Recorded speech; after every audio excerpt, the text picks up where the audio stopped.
As we kind of progress from that $1 million, where does the founder go after you've closed that first million? Do they get to disappear in the background, go back playing the product, or are they still involved in sales, still involved in the team?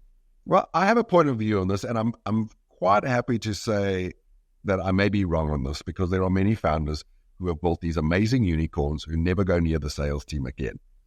But for most businesses that I've seen that aren't in the unicorn status, I'm of the view that the founder should never give up the position of leading the sales team.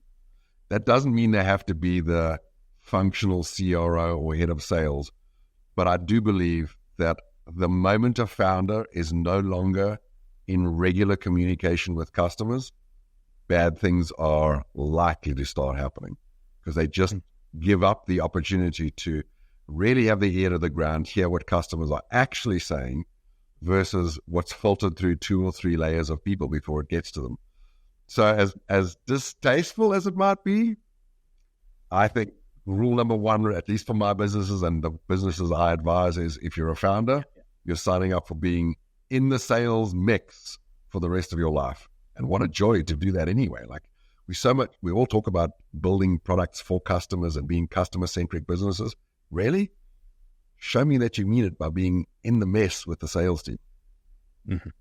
And they are the front lines. Unless you're doing regular customer development interviews, which, I try and do once a year.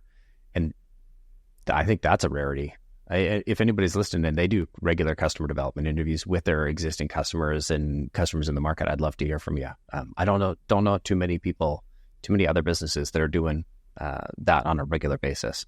Yeah, and I think that's a wonderful thing to do. I do think it potentially suffers from the biases that come with focus group style interviews, which is customers will tell you that the product they really want is the one you got right now, a little cheaper, a little easier to implement, and maybe with 3 features that you don't have. And that's often a dangerous set of feedback to attend to.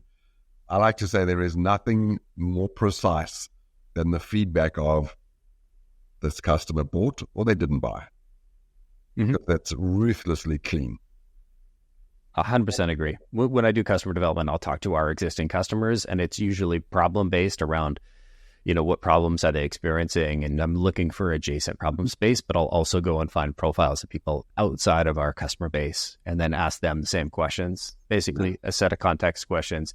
And then it builds towards a magic question. Hey, if I could solve any problem for you related to sales, what would that be? How important is that to you? How satisfied are you with it? And I find that kind of keeps our services well calibrated to, what the market needs, because it's very easy for the market to shift and for us not to notice that. And so I like to kind of keep my head up. I like that approach.